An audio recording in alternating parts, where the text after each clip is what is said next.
Okay, well, we're going to go ahead and get started and keep letting folks in.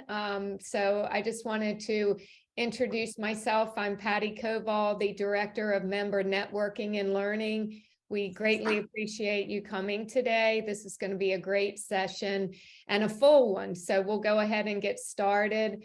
I'm going to introduce Pat Matthews, Patricia, which is also my full name too, so I should easily remember that better. But Pat is the first president and CEO of the Northern Virginia Health Foundation. She has incredible years of service there and working with the community. And Angie's going to put a little bit more about Pat in the chat. But I did want to let you know that in addition to serving as our moderator today, Pat is also going to share her perspective about policy work at the Northern Virginia Health Foundation and about the relationships that they have built with appointed officials and how that has resulted in advocacy and change. So without further, I will turn it over to Pat. Thank you. Thank you, Angie. Welcome, everyone. Thank you for joining today's policy and advocacy session. As Angie said, I'm president and CEO of Northern Virginia Health Foundation. I'm also on the VFN Advisory Board and chair the Program and Policy Committee. So this issue is exactly what the Program and Policy Committee folks need to have happen. The purpose of today's session is several-fold. We want to describe the rationale and ways funders can be involved in policy and advocacy. We want to describe current policy issues impacting philanthropy and funders. We want to discuss the reasons and ways to build relationships with officials at the state and local levels. And we want to share ideas, examples, successes, and helpful practices to build legislative and administrative relationships with officials in the Commonwealth. Before we turn to the program, I'd like to describe the focus of VFN's policy and advocacy strategy for the next few years. Because we are a new organization, the advisory board discussed what VFN's role as a philanthropy service organization might be in policy and advocacy. Last year, we decided that the policy and advocacy issues that VFN might be engaged in as an organization are in defense of or in advocacy for the philanthropic sector. Let me be clear. Individual VFN members and funders and groups of members may be engaged in policy and advocacy in any way they deem appropriate, as long as they are not speaking for or acting on behalf of VFN. We believe this initial focus on the philanthropic sector is a good place for us to begin, and over time we will learn and have the opportunity to expand our focus if we desire.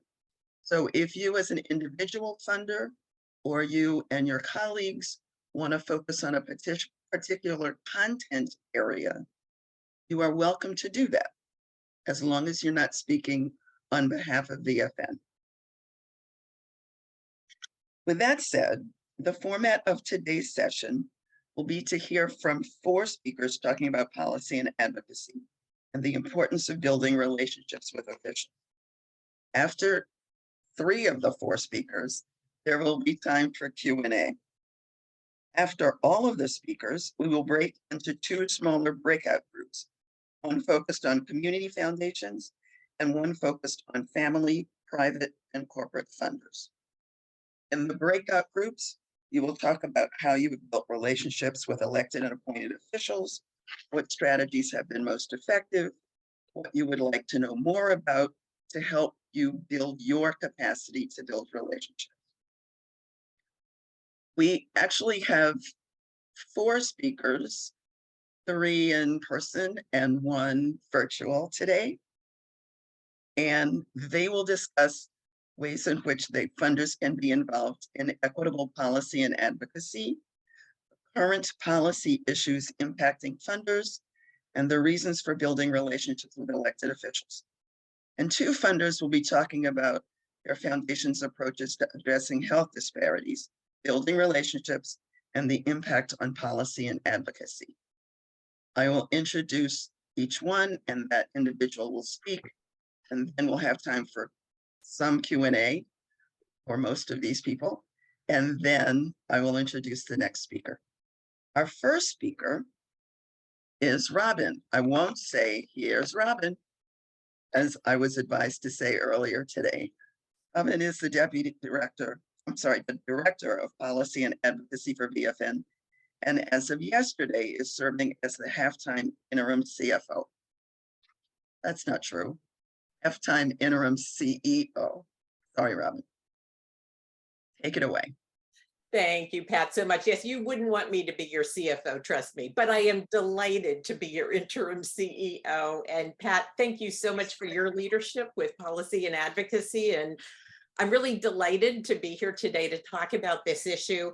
As I was telling the speakers when we were getting started, I get very excited about this topic and the potential for funders to be engaged in this space. So I'm going to start out by talking a little bit about how and why funders can be involved in policy and advocacy. And I'm delighted to join my colleagues, and they're going to give you much more specific examples about the what and the how. So why should funders be involved in this space?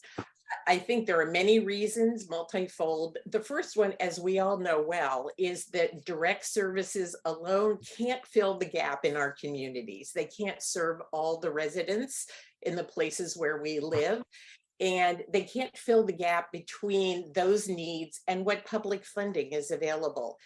As you know, the last couple of years, we've had some additional public funding due to COVID and the pandemic. Much of that funding is going to be ending in the next few months ahead.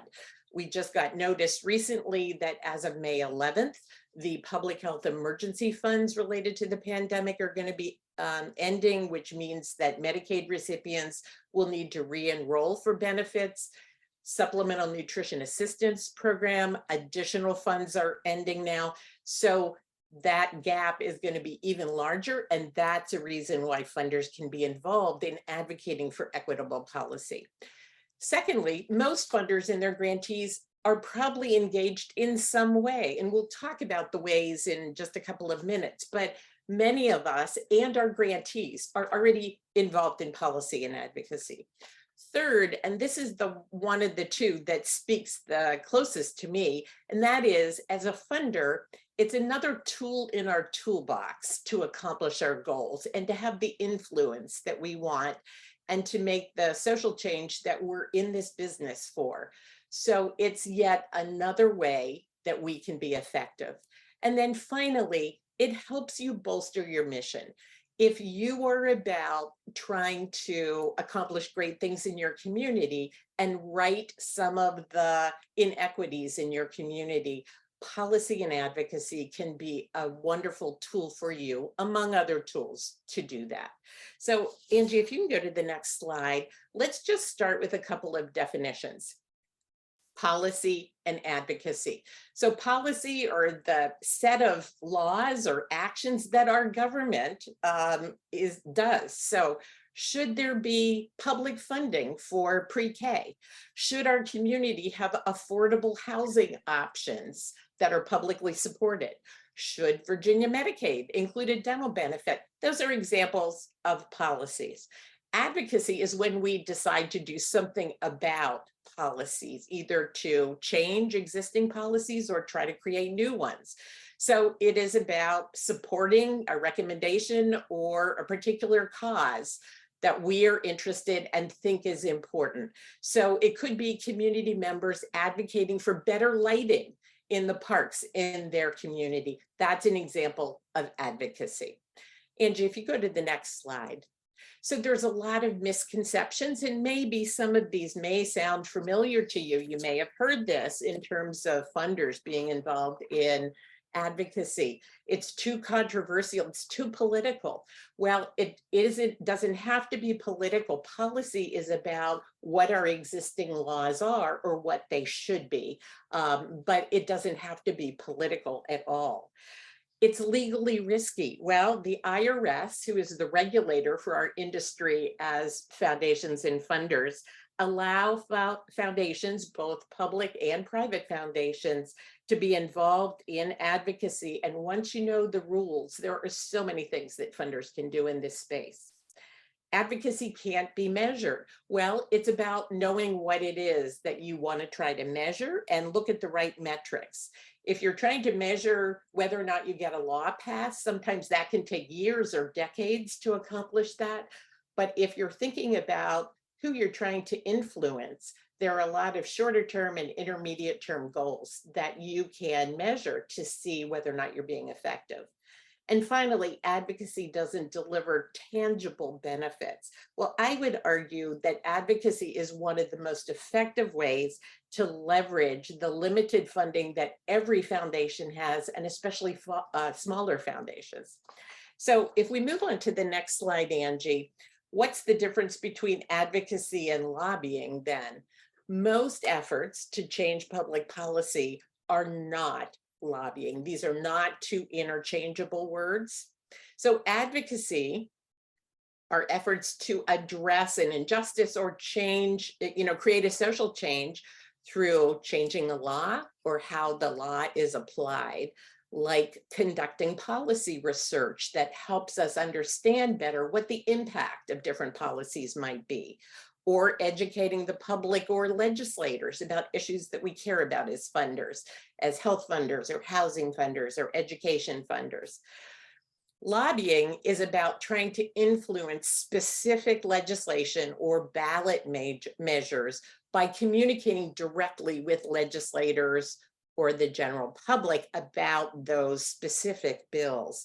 So there's a couple of examples on the screen. I got a call from one of the advocacy organizations this morning in Virginia about trying to get me involved in speaking out to my local legislators about a bill that's before the General Assembly right now that's being considered about the supplemental security income benefit for low-income seniors and disabled, and trying to get them automatically enrolled in Medicaid. That's an example of lobbying because there was an actual bill that was mentioned in this communication. So on the left, advocacy, many foundations can be involved in this. If you move on, Angie, to the next slide. So what is it that we're able to do? Well, it depends on what type of funder you are. Different types of funders have different rules, and it's determined by your tax status. So if you're a public foundation, a community foundation, a community trust, a public charity, because your source of funding comes from many different places, you can engage in a limited amount of lobbying and can make grants earmarked for lobbying, in addition to all of the advocacy activities that you can be engaged in. Private foundations, like operating foundations or family foundations or corporate foundations or other types of private foundations, usually get their money from one source or family or a corporation, and they are not allowed to lobby or earmark funds, but they may provide grants to public charities that lobby. When I worked at Robert Wood Johnson Foundation in my previous life, we were very involved in giving general operating support and special project grants to public charities that did lobby. And I'm happy offline to talk to any of you about that. So Angie, if you would move on to the next slide now. So as you see, there's a continuum of ways that every funder could be involved in policy and advocacy. From the left side of your screen of being involved in a community task force or commission about a topic that your foundation really cares about. It's a way for you to be able to influence and educate other members of that task force or commission about what is important to your foundation and the issues that you're involved in. You can fund data sources, and you're going to hear possibly two of our speakers today talk about how they've been involved in that. You can fund nonpartisan policy research and analysis that helps people understand the impact of what different policies would be. One of the major ways that foundations often are very effective is by convening stakeholders and decision makers to talk about issues. And this is something in policy and advocacy that's very effective as well, is bringing together groups and stakeholders that want to talk about and share perspectives about particular policies in your community. And you can fund policy and advocacy organizations in addition to advocating for change by using your voice or writing letters to the editor op-ed. So there's an array of different strategy you can use as a foundation. And often it's a natural evolution for foundations who start at one end of this continuum and move to being more involved. So Angie, if you go to the next slide. One of the things you're going to hear us talk about today is building relationships with elected and appointed officials. And it's really about those partnerships that we have across sectors with governmental officials and with corporate organizations as well. Today, we're going to focus on public elected and appointed officials and the importance of establishing those relationships if we don't have them, or building on them over time to be able to understand the external environment, to bring people together to talk to each other, and convene groups together. So I think establishing or building on those relationships helps us be more effective as funders. And Angie, if you can go to the next slide, you're going to hear about relationship building and the reasons for doing that today and how it's been effective for two of the foundations here in Virginia. Elected and appointed officials want to know how to best serve their constituents in the communities that they work in. So telling them about your mission, your scope, and what impact you're having is something that they will really care about. And my experience is that a lot of legislators and their staff really don't understand what foundations do. This is your opportunity to help them understand and for you to learn more about what they care about so that you know whether or not they could be a champion for you, because those champions in key positions are very central to most policy successes. You can be a resource to them by providing information, contacts in the community, and they can be a resource to you by attending events that you're holding in the community, town halls, or the opening of a new building in your community, and they can help you find information or connections. So Angie, if you go to the next slide, I just want to remind folks about the resources available from Virginia Funders Network. We have a policy report that was published in fall of 2021 that gave some case examples of funders in Virginia who are actively involved in policy and advocacy, and some recommendations about how you could get involved. We offer pre and post General Assembly sessions, and this is just a little plug that on March 8th, we'll be holding the post General Assembly session next month. We do member education like this. We help you with connections to other VFN members through our network newsletter, as well as connecting you with others on issues that you care about. And we connect with state and national organizations too. And you'll hear from Matthew Evans in a minute as a national organization who is a resource to us. So I'll end there, I believe, and see if there are any questions or turn it back over to you. Good afternoon, Virginia Funders Network. My name is Matthew Evans. I am the Senior Director of Public Policy for United Philanthropy Forum. I want to thank you for taking the time to listen to me today. I really wish I could have been there live, but I had an invitation from the White House last minute, so I'm headed there shortly. But I think this is a valuable conversation. This is an important conversation. So I wanted to at least give you my input, and hopefully we can circle back and have some meaningful dialogue about the importance of advocacy and philanthropy's role in the public policy space. So I just wanted to start by giving you a background, a little bit about United Philanthropy Forum, of which VFN is a member. We are so happy to have them as a member and proud of the work that they have done thus far. We look forward to collaborating and working with you all much more in the future.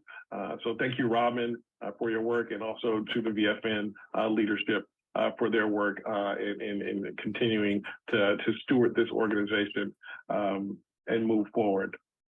So the forum is the largest, most diverse network in American philanthropy.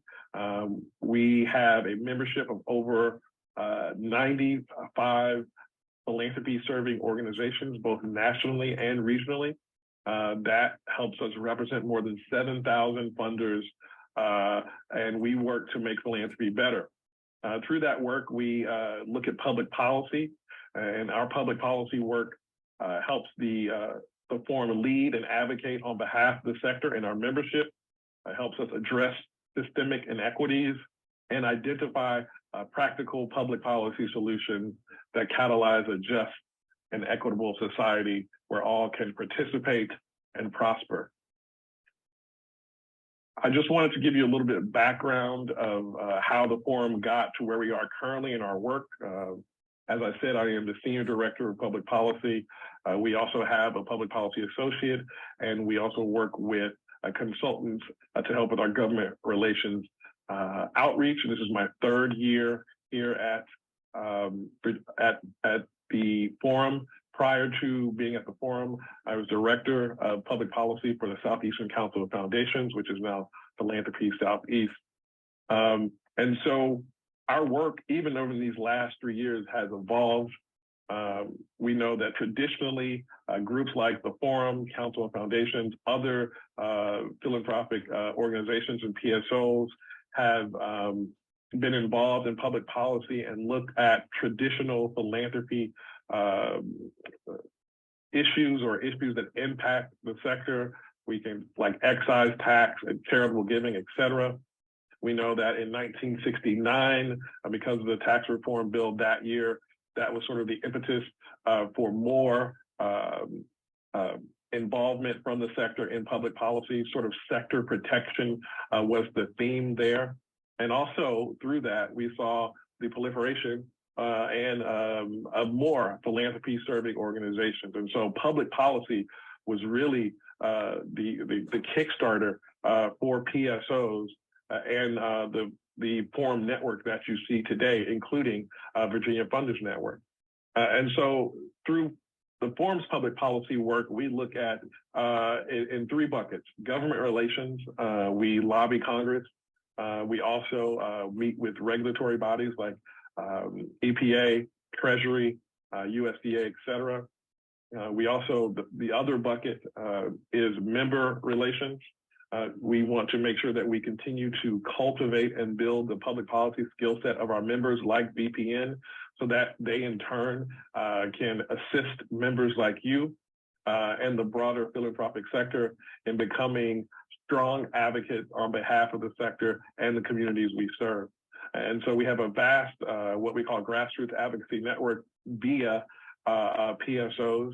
And we, because we are fortunate enough to have a network that really spans the country, everywhere from Maine to Los Angeles, from Seattle, Washington to Miami, Florida, the forum has a footprint and a public policy footprint. And so we really are fortunate enough to harness the power of that network to help us do our jobs here in Washington as we speak and lead on behalf of the sector. And then the final bucket is strategic partnerships. We know that though we have expanded our public policy footprint and our role, we can't do everything alone. And also we know that we are not experts in every public policy issue. And so we partner with organizations as an ally, but also to raise awareness about issues impacting the sector and communities across the country. And so through that work, we've been able over the last 3 years to make a pivot in our public policy focus. And so you heard me talk about the traditional philanthropy issues that impact the sector. Those things still matter to us. But we also know that there are issues that impact the communities. And we believe that those issues aren't mutually exclusive.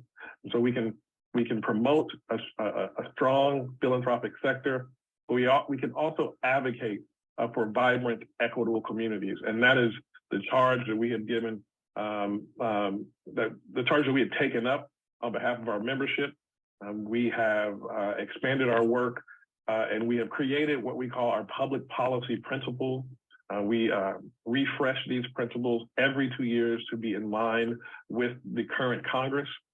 And so we started that at the beginning of the 117th Congress. And now, as the start of the 118th Congress, we have a new set of public policy principles that help guide our work on behalf of the sectors and communities that we serve. Those principles are championing racial equity and justice, supporting fair tax policy and regulation, enhancing charitable giving, defending and strengthening democracy, promoting civic engagement, and strengthening the nonprofit sector's impact. And through those buckets, we are able to react, to be nimble, to focus on several public policy pieces of legislation or public policy issues, and those issues are determined through those buckets. So for example, when it comes to supporting fair tax and regulation or enhancing charitable giving, we know that the universal charitable deduction is top of mind. The Forum has been an advocate for a long time in ensuring that we one day hopefully will see a universal charitable deduction. We were instrumental in helping get the temporary charitable deduction passed during the pandemic, and we are working with our members like BFN and others, and our national partners like the Council and Independent Sector and the Charitable Giving Coalition to try to get the universal charitable deduction across the finish line for the 118th Congress. So that is top of mind for us, and that is something we continue to really to care about. The other piece is sector regulation. We know that in the 117th Congress, we saw legislation introduced that really wanted to change the way the sector works and specifically how donor advised funds work. And so that was called the ACE Act. That legislation failed to really gain any traction at the federal level, but it really laid the groundwork for what we believe is going to happen going forward. And so we have to be prepared as a sector to not only be proactive in our approach to some of these proposals, but also think about what they mean, not only for us, but the communities that we serve. And so while the ACE Act was introduced, there was a lot of conversation across the sector of what it could mean. And part of that conversation is what did it mean? What could it mean for communities? What is the equitable impact for that? And so we believe that the authors of that bill, they did not consult with the sector. They did not consult with funders like yourselves or PSOs like VFN, and they did not consult with the council or the forum.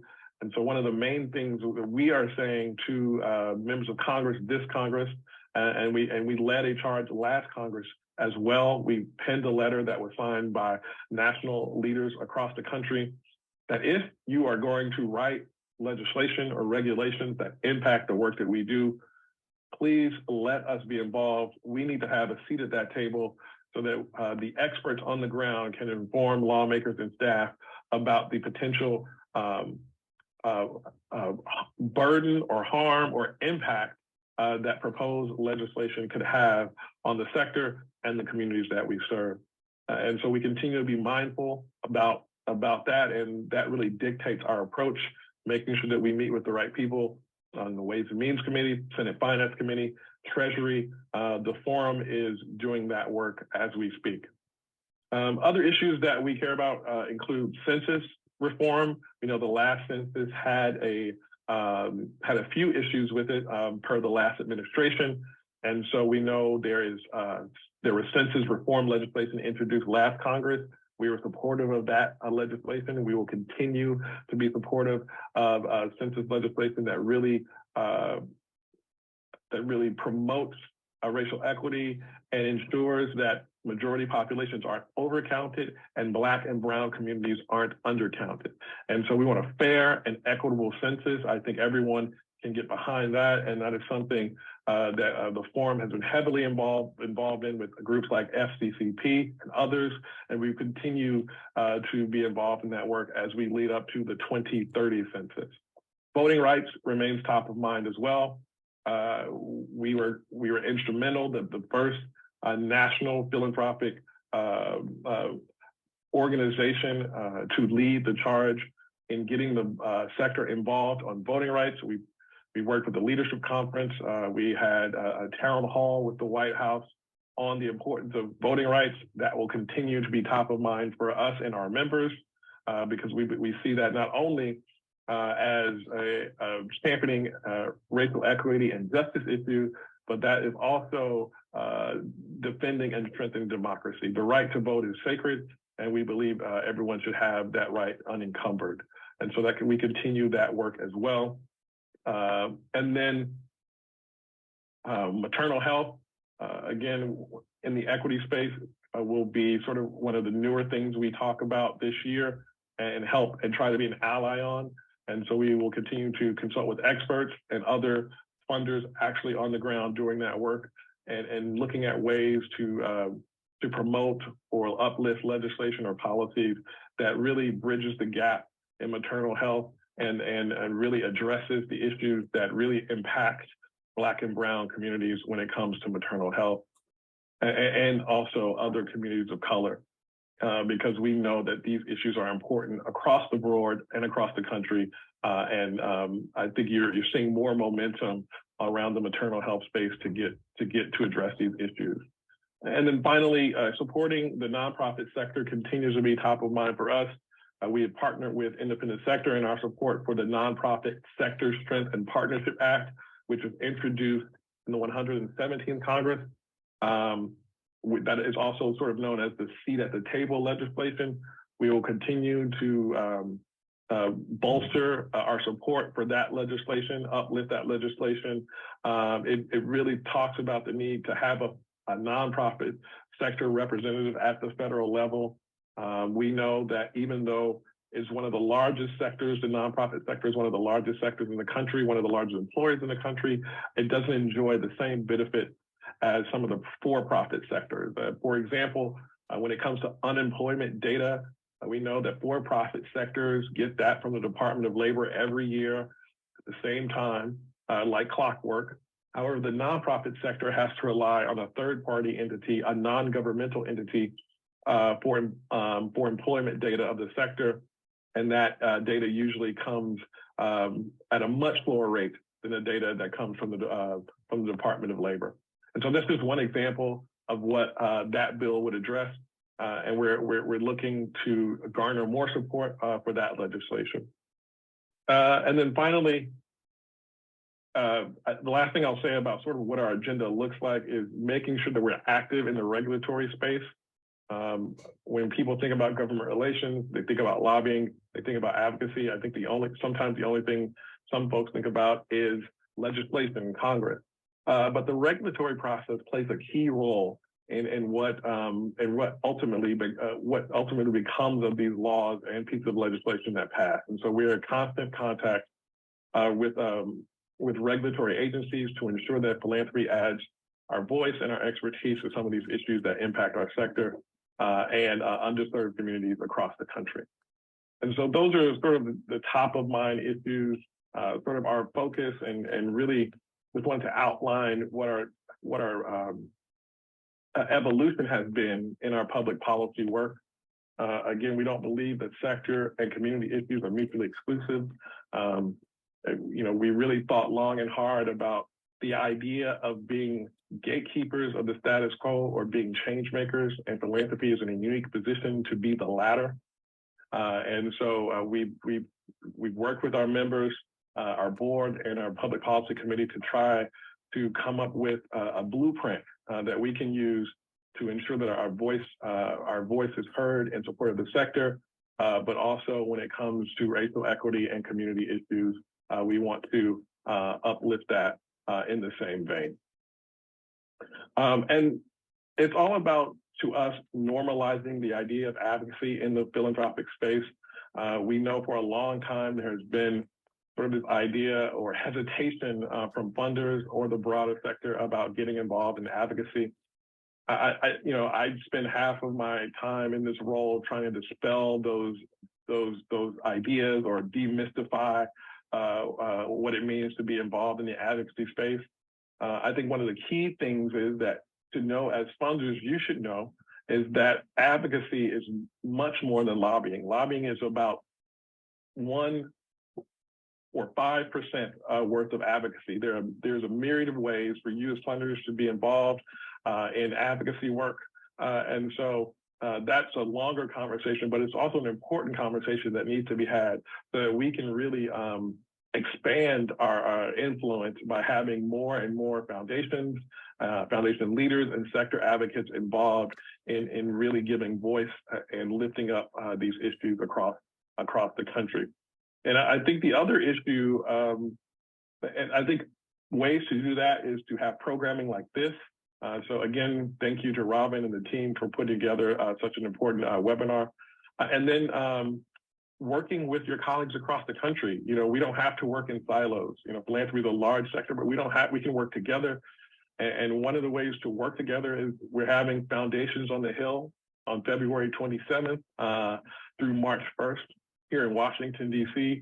We would love to have a strong representation from the Commonwealth. You are in very close proximity to Washington, D.C. And so I think it would benefit not only the broader sector, but also the Commonwealth if there was a strong showing at Foundations on the Hill to speak with your legislators, to speak with regulators, but also to meet with your colleagues across the country to discuss best practices and to figure out different advocacy efforts that may work for you.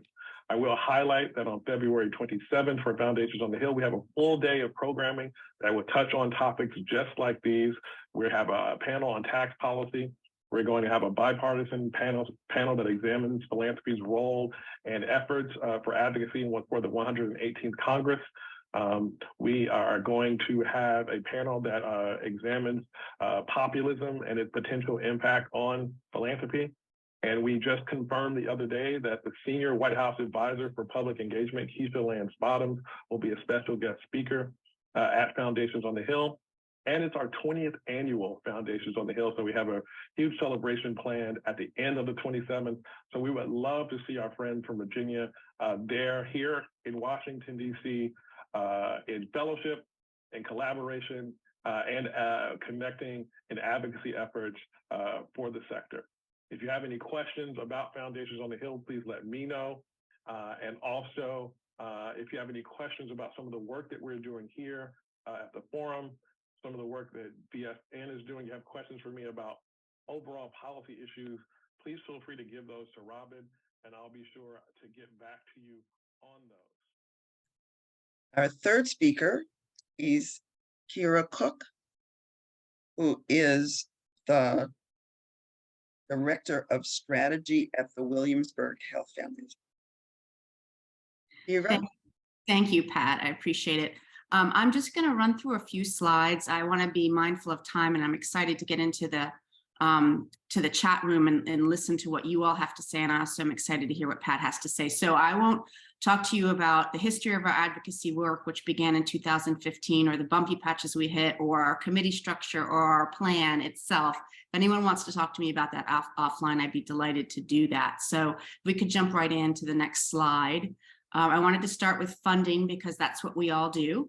So we do fund in the advocacy space, and you can get a sense from this slide how we do that. And then if we could get to the next slide. These are the issues aligned with our strategic plan that we have focused on with advocacy thus far. I just want to say that generally speaking, we have a responsive posture. So we're not at the General Assembly this session, for instance, but these are the areas aligned with our strategic plan where we are advocating and where we fund and focus on in our relationships. So if we could get to the next slide, there we go. So this is where I want to spend some time here about building relationships. And we do that directly with elected officials, which I'll talk about in just a second, but we also establish forums to allow our nonprofit community to develop relationships. And we also provide training and technical assistance through Boulder Advocacy, which is the advocacy program that Robin was talking about by the Alliance for Justice. We couldn't recommend them more highly. They're quite wonderful. So we provide that training routinely for our board and the local nonprofit community.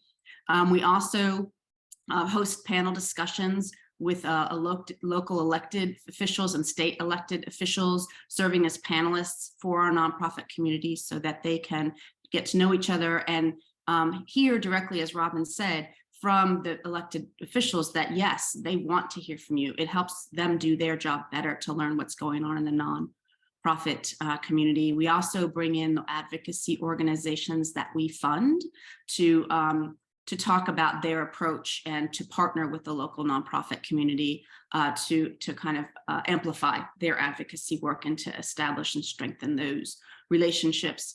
And we also last year, for the first time, hosted a panel discussion called Parenting in Poverty, where we're working with people with lived experience and providing an opportunity to have dialogue and conversation with local decision makers so that they understand the impact of the decisions that they make on everybody in their community, particularly people that they may not regularly talk to.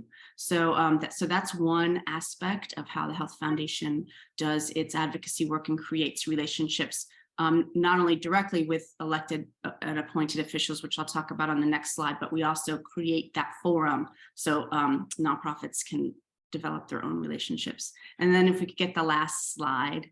I just really want to talk very, very quickly. As Robin said, this is a long game for us, but every year we host a breakfast for Senators Mason and Norment and delegates Batten and Mullen, who are our local General Assembly delegation, to share with them the things that are keeping us up at night and vice versa, so that we can help be mutually supportive of each other's work.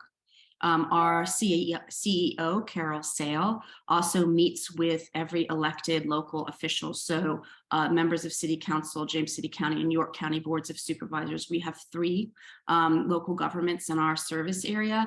So it's 15 individuals, and she makes sure that she meets with them at least once a year, sometimes more often, to talk about issues of mutual concern. And then we also work with our local chief administrative officers in the 3 localities in our service area and meet with them quarterly in sort of a roundtable style where it's a mutually agreed upon agenda that everybody adds to. Again, it's one of those what's keeping you up at night. And if we can offer opportunities to fund research or educate them about an issue that they don't have time to do that impacts community health, we'll do that. And then lastly, once a year, we host a breakfast for local government senior staff in the areas that you see listed here, and then some to remind them that everything they do every day impacts community health, and to let them know that we're partners with them and would like to offer resources to be supportive of their work, and that even though we are a healthy and wealthy community, those favorable averages really mask some pretty significant disparities that we want them to be ever mindful of. So with that, I'm going to toss it back to Pat, and I'm happy to answer any questions. So I'm going to step into my semi-schizophrenic role and be a panelist, because we don't fund advocacy. Except we actually do a lot of advocacy, and we don't fund government, and we are a small foundation. I think to describe how small we are, it's fair to say that 2 of the 3 staff people are on this call. Hi, Rachel. So one of the things that transpired when the Northern Virginia Health Foundation was created was a conversation among funders in the metropolitan region about why there was a need for a foundation of this type in Northern Virginia. And that conversation coincided with a release of the Robert Wood Johnson County rankings report. And the health rankings, as many of you know, for every state looks at every county and determines how well or poorly they're doing in terms of the health of those residents of those jurisdictions. And Northern Virginia did really well. We were always the top 5 in the Commonwealth. And so the belief was, both with funders in the region and actually with some local boards, that there was no problem in Northern Virginia because we were doing fine, according to RWJ. And Northern Virginia looks great, and so what's the problem? We have wealthy counties. So I decided that we needed some more data, that this was too anecdotal. And we engaged Steve Wolf, whom some of you may know, at ECU's Center on Society and Health, to do the first census tract analysis of people, Northern Virginia, for every jurisdiction that we cover. And it was possible for us to do that work. And Angie, I want the first slide. I only have 2.5 slides. So the first slide is the cover of the report called Getting Ahead, the Uneven Opportunity Landscape in Northern Virginia. That's the report. And what you see in those colors are what we call islands of disadvantage. They're in every jurisdiction. And we were able to look across 13 domains to determine things like not just health issues, though health is included, but quality of housing, access to transportation, access to fresh and affordable foods, percentage of people of color, levels of poverty, all of it. And what happened was local jurisdictions said, oh, that's where the people live whom we serve. And they began using the maps because this report has two very important things connected to it. One are one-pagers for each of the large jurisdictions in Northern Virginia. The second is an interactive map on our website, which allows you to look at census tracts and figure out what's going on there. And as a consequence, local governments began using our maps. They began having different conversations about things like underlying zoning challenges. One of our issues in terms of fresh and affordable foods was addressed actually by one of our grantees using these maps to get zoning changes. Because in some parts of Fairfax County, community gardens were not allowed. They weren't wanted when those communities were wealthy communities. But now that some of them are actually low-income communities, the residents wanted community gardens because there are not a lot of grocery stores. They got a zoning change. That for us was the appropriate way to use data to drive policy and advocacy engagement. It wasn't lobbying. We didn't have any particular things on the table, but it prompted and has continued to prompt a different conversation with our jurisdictions, particularly the appointed officials, the folks that run the departments, the head of the health department, the head of social services.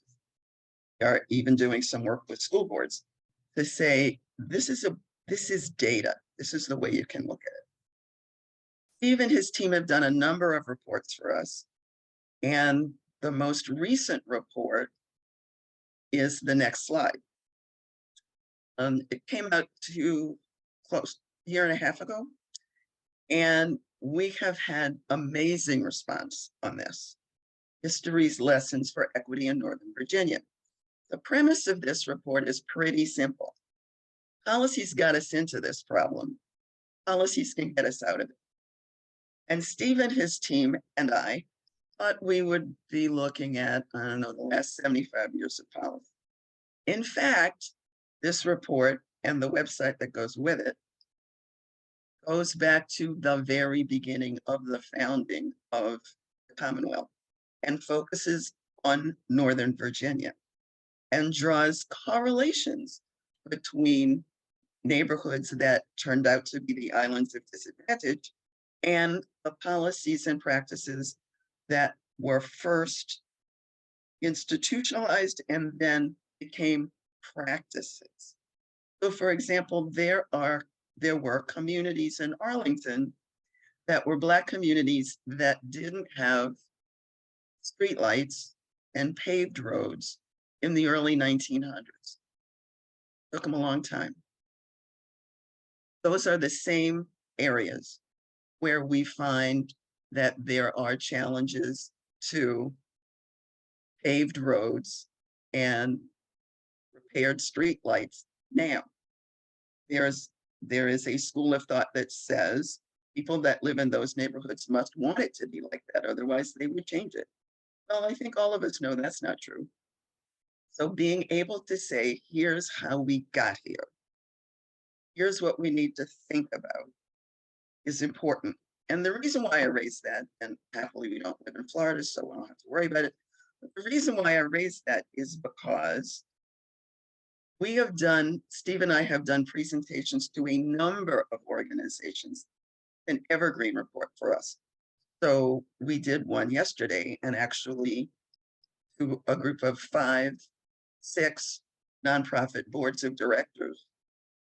And we have gotten a request this morning from one of those participants to do a deeper dive for her entire staff. Because, in fact, some of these practices raise questions. So here's the example. We talk about exclusionary zoning, eminent domain, all of those other issues having to do with housing. When we were in one of the jurisdictions, one of the questions was, we don't do exclusionary zoning anymore, it's illegal.